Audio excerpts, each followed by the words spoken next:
नमस्कार जनसंवाद में आपका स्वागत है दोस्तों। आज गया 14 जनवरी फटाफट ब्रेकिंग न्यूज निकल के आ रही है। तो दोस्तों कांग्रेस पार्टी की आज भारत जोड़ो न्याय यात्रा की शुरुआत होने वाली है। आपको बता दें मणिपुर के थोम्बोल से आज 11 बजे राहुल गांधी दिखाएंगे हरी झंडी। राहुल गांधी के साथ कांग्रेस पार्टी के हजार समर्थक एक साथ निकलेंगे। बताएंगे 6500 किलोमीटर की इस यात्रा को लेकर कांग्रेस ने क्या कुछ ऐलान कर दिया है और इंडिया गठबंधन घटक दलों को भी दिया है निमंत्रण। दूसरी खबर निकल के आई है। तो दोस्तों अखिलेश यादव के साथ साथ ही केजरीवाल और मल्लिकार्जुन खड़गे के बीच कल हुई है बड़ी बैठक। बताएंगे कैसे इंडिया गठबंधन में सीटों के बंटवारों को लेकर के पूरी तरीके से है सुखद स्थिति। मल्लिकार्जुन खड़गे ने कहा है कि सब कुछ तय तरीके से हो रहा है और इंडिया गठबंधन में फिलहाल नहीं है कोई फूट। इंडिया गठबंधन में सीट शेयरिंग के लेकर बताएंगे। तीसरी खबर में आपको बताएंगे दोस्तों जहां आखिरकार राजनेताओं की अपनी सीमा में अयोध्या नहीं जा रहा।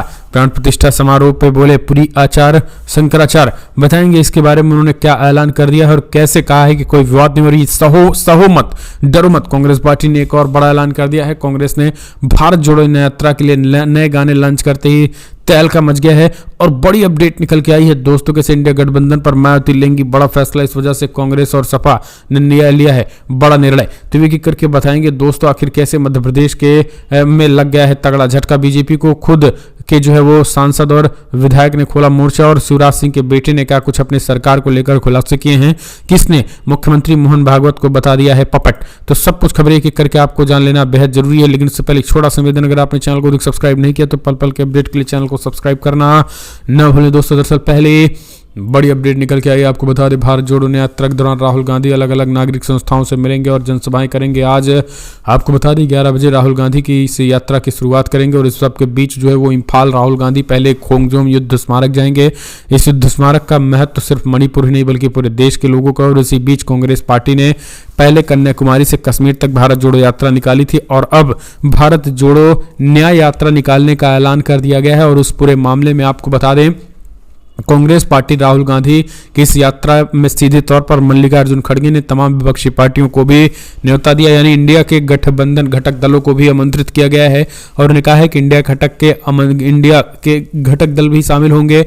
हर राज्यों में अलग अलग तरीके से इंडिया गठबंधन लोग इसमें शामिल हो सकेंगे। एक तरीके से इस यात्रा के जरिए इंडिया घटक को भी और मजबूत करने की एक तरीके से राहुल गांधी की एक बड़ी कोशिश होगी। इस बीच खबर निकल के आई है कि उन्होंने कहा है कि सबसे बड़ी तैयारी जो हजार की संख्या में, जी हाँ, राहुल गांधी के आज जो रैली में आज लाखों की संख्या में, हजारों की संख्या में लोग एकत्रित हो सकते हैं। इस बात से भारतीय जनता पार्टी पूरी डरी हुई है और लगातार साजिशें कर रही हैं और आज भी बीजेपी कुछ का साजिश कर सकती है। कांग्रेस पार्टी ने इसकी आशंका जताई है। उन्होंने कहा है कि इस पूरे में लगभग पर डे जो है वो बड़े पैमाने पर लोग इसमें हजार की संख्या में लोग शामिल होंगे, लोग निकलेंगे। तो ये एक तरीके से उन्होंने बातें कही हैं। अगली एक और अपडेट निकल के आई है दोस्तों, बिग ब्रेकिंग आपको बता दें, जहां आखिरकार दिल्ली में कांग्रेस पार्टी की हुई है बड़ी बैठक की। दिल्ली में अरविंद केजरीवाल संयोजक से साथ बातचीत करते हुए फिलहाल इंडिया में सीट शेयरिंग के बंटवारे पर लगभग मुहर लग चुकी है। आपको बता दें कांग्रेस के राष्ट्रीय अध्यक्ष मल्लिकार्जुन खड़गे और दिल्ली के सीएम अरविंद केजरीवाल के बीच कल बैठक हुई और बैठक खत्म हुई और बैठक में मल्लिकार्जुन खड़गे के आवास पर हुई थी जिसमें राहुल गांधी भी शामिल हुए थे। सीट शेयरिंग पर लगभग 1 घंटे तक मंथन और गठबंधन को लेकर विपक्षी पार्टियां बैठक की। इस बीच सीएम अरविंद केजरीवाल ने कांग्रेस के राष्ट्रीय अध्यक्ष मल्लिकार्जुन से बातचीत करने के साथ साथ उन्होंने कहा है कि लगभग सकारात्मक बातचीत हुई और गठबंधन पंजाब से लेकर के दिल्ली तक लगभग सीटों पर बंटवारे को लेकर मुहर लगभग तय मानी जा रही है। और एक तरीके से देखा जाए तो इंडिया गठबंधन में पूरी तैयारी पूरी हो चुकी है। अगली एक और अपडेट, राजनेताओं की अपनी सीमा में अयोध्या नहीं जा रहा हूं। प्राण प्रतिष्ठा समारोह से ठीक पहले बोले पुरी के शंकराचार्य। जी दरअसल पुरी पीठाधीश्वर निश्चलानंद सरस्वती शनिवार को पश्चिम बंगाल के गंगासागर मेले में हिस्सा लेने पहुंचे थे। उन्होंने किसी का नाम लिए बिना ही इशारों में राम मंदिर प्राण प्रतिष्ठा पर कई संदेश दिए हैं। शंकराचार्य ने कहा है कि कहा जाता है कि राम जी यथास्थान प्रतिष्ठित हो आवश्यक है, लेकिन शास्त्र सम्मत विधि के अनुपालन करके ही उनकी प्राण प्रतिष्ठा हो यह भी आवश्यक है। जो प्रतिमा होती है, विग्रह होती है, मूर्ति होती है, विधिवत उसे भगवत का सन्निवेश होता है। उन्होंने आगे कहा है कि विधिवत पूजा प्रतिष्ठा न होने पर उस प्रतिमा में अड़चन आती है। विग्रह में, मूर्ति में डाकनी, साकनी, भूत, पिचास इन सब प्रवेश हो जाता है। तो इस तरीके से उन्होंने कहा है कि फिलहाल राजनेताओं की अपनी सीमा है, लेकिन अगर धर्म में राजनीति आने लगे तो फिर वो धर्म जल्द ही नष्ट होता है। तो एक तरीके से उन्होंने हिंदू धर्म पर ही सवाल खड़े कर दिए हैं, यानी एक तरीके से मोदी और शाह की इस राजनीति, मोदी और योगी की। अगली एक और अपडेट, सहो मत डरो मत। कांग्रेस ने भारत जोड़ो यात्रा के लिए लॉन्च कर दिया गाना। जी हां, दरअसल कांग्रेस ने आज से शुरू हो रहे भारत जोड़ो यात्रा के लिए नया गाना लॉन्च कर दिया और पार्टी ने सहो मत डरो मत टैगलाइन के साथ इसे नया गीत का नाम दिया है। देश की सबसे पुरानी सियासी पार्टी ने शुक्रवार को कहा है कि 10 वर्षों के अन्याय के खिलाफ आवाज उठाने के लिए इस पद यात्रा का आयोजन किया जा रहा है। कांग्रेस ने सभी सोशल मीडिया प्लेटफॉर्म पर इस गाने के साथ वीडियो साझा कर दिया, जिसमें प्रदर्शनकारी महिला पहलवान राहुल गांधी की कन्याकुमारी से कश्मीर तक भारत जोड़ो यात्रा पदयात्रा की झलकियां, कोरोना महामारी के दौरान मौतें और किसानों और मजदूरों के साथ कांग्रेस नेताओं की बातचीत को भी दिखाया गया। एक तरीके से हर एक मुद्दे को टच किया गया है। एक और अपडेट निकल के आई है दोस्तों, जहां मल्लिकार्जुन खड़गे बनाए गए इंडिया ब्लॉक के अध्यक्ष नीतीश कुमार ने फिलहाल कहा था कि हम चाहते हैं कि केवल गठबंधन मजबूत हो, हमें कुछ बनना नहीं है। दरअसल फिलहाल आपको बता दें, भारतीय जनता पार्टी को तगड़ा झटका लगा उस बात को जिसमें यह कहा जा रहा था कि नीतीश कुमार नाराज बताए जा रहे हैं। नीतीश कुमार ने कहा कि फिलहाल हमें कुछ चाहिए नहीं, हमें सिर्फ चाहिए इतना कि सारे के सारे घटक दल सही से काम करें। लोकसभा चुनाव 2024 को लेकर विपक्षी गठबंधन इंडिया ब्लॉक में शनिवार को अपने गठबंधन के प्रमुख के नाम का ऐलान कर दिया। सूत्र के मुताबिक 28 से अधिक दलों इंडिया गठबंधन ने कांग्रेस अध्यक्ष मल्लिकार्जुन खड़गे को अध्यक्ष बनाया है। बता दें, इंडिया गठबंधन की कल बैठक वर्चुअली हुई थी और हालांकि विपक्षी गठबंधन 2024 के लोकसभा चुनाव को लेकर सीट बंटवारे की योजना अभी तक सामने नहीं आई है। आपको बता दें, बिहार के मुख्यमंत्री नीतीश कुमार शीर्ष पद के दूसरे दावेदार थे, लेकिन बैठक में उन्होंने कहा कि कांग्रेस से किसी को कमान संभालनी चाहिए। आपको बता दें, इस गठबंधन में पार्टियों को एकजुट करने में अहम भूमिका निभाई थी। तो सीधे तौर पर अगर देखा जाए तो यहाँ पर फिलहाल कोई मतभेद इंडिया गठबंधन में नहीं है। भारतीय जनता पार्टी एक तरीके से मसाला और गोदी मीडिया लेना चाहती है। एक और अपडेट, उत्तर प्रदेश में इंडिया गठबंधन में मायावती की भी हो सकती है एंट्री, बन गया फॉर्मूला।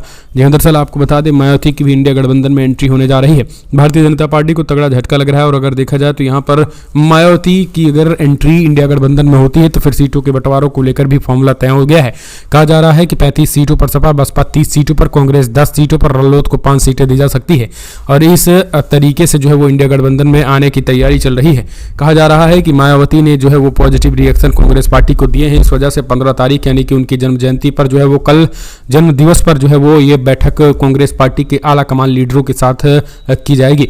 एक और अपडेट निकल के आई है दोस्तों, मोहन यादव का कोई अधिकार नहीं, उन्हें ऊपर से फरमान आता है, उन्हें चिट्ठी थमा दी जाती है। मध्य प्रदेश कांग्रेस के अध्यक्ष जीतू पटवारी ने बोला बड़ा हमला, तो शिवराज के बेटे ने कहा है कि मैंने आपसे किए गए हर एक वादे को निभाएंगे और अगर सरकार से भी लड़ना पड़ा तो उसके लिए मैं तैयार हूं। मध्य प्रदेश के पूर्व सीएम शिवराज सिंह चौहान के बेटे कार्तिकेय सिंह का बड़ा बयान निकल के आया है। आपको बता दें, लगातार सियासी गलियारों में उठापटक के बीच लगातार मोहन यादव चर्चा में है। विपक्ष लेकर सत्ता पक्ष सब हमलावर हैं, यानी भाजपा के तमाम आला कमान के नेताओं के साथ साथ तमाम लोग जो है उन पर पूरी तरीके से अटैकिंग मोड में आ चुके हैं।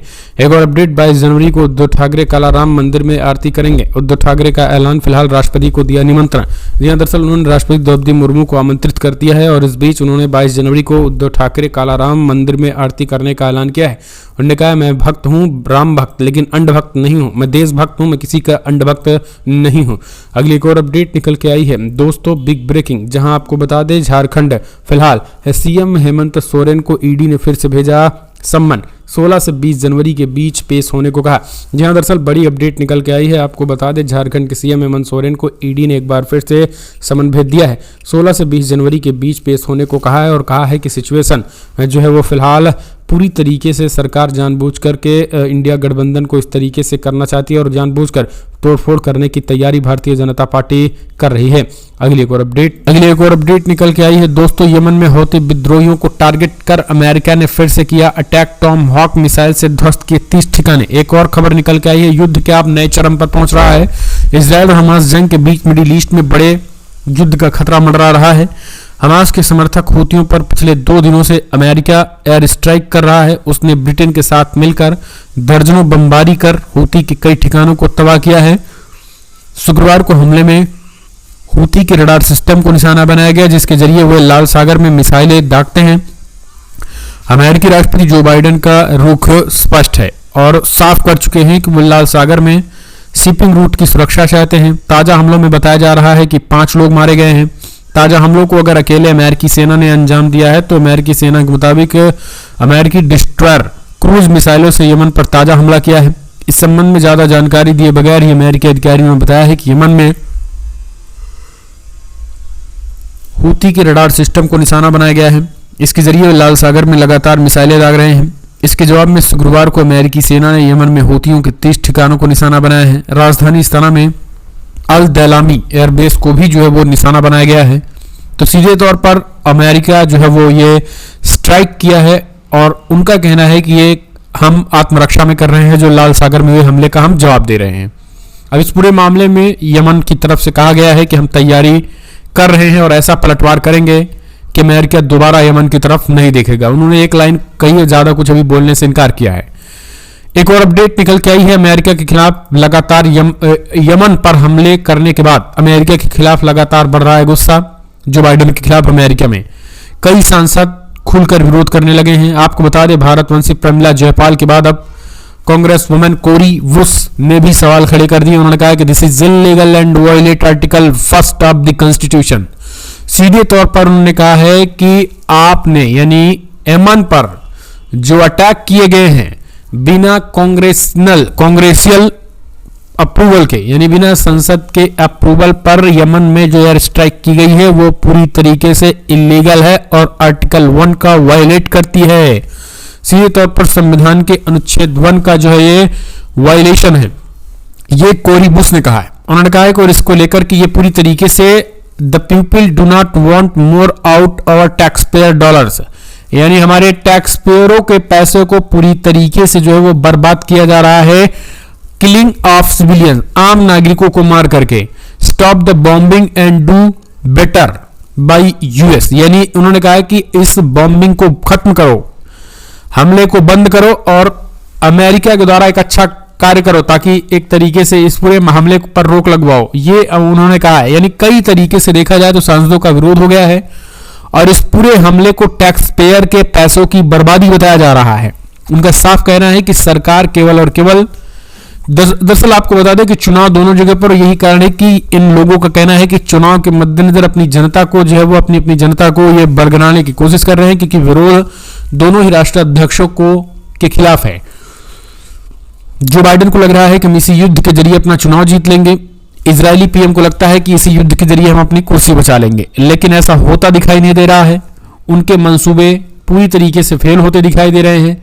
एक तो अरबों अरब डॉलर का नुकसान हो रहा है, दूसरी तरफ देखा जाए तो हमास के लड़ाके को भी खात्मा नहीं हो रहा, और तीसरी तरफ इनकी जो मंशा है भैया कि सब कुछ ठीक हो जाएगा, वो भी ठीक होता उनके स्टेट में नहीं दिखाई दे रहा है। तो दोस्तों अब आप अपने सुझाव दें। अगली एक और अपडेट, यमन में लाखों लोगों ने विरोध प्रदर्शन किया।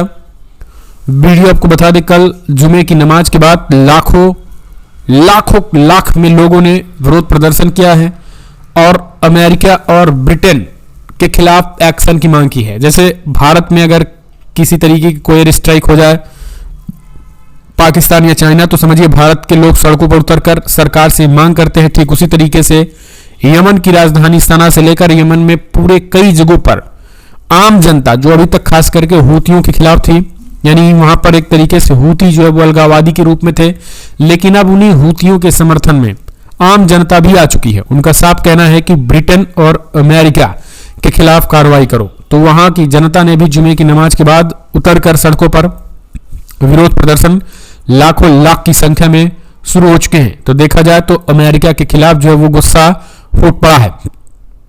एक और अपडेट, यमन अल बुगौती का बड़ा बयान, बोले इजराइल गहराई और लाल सागर में हमारे सैन्य अभियानों से अमेरिका और इजराइल दोनों पक्षों को भारी नुकसान हुआ है।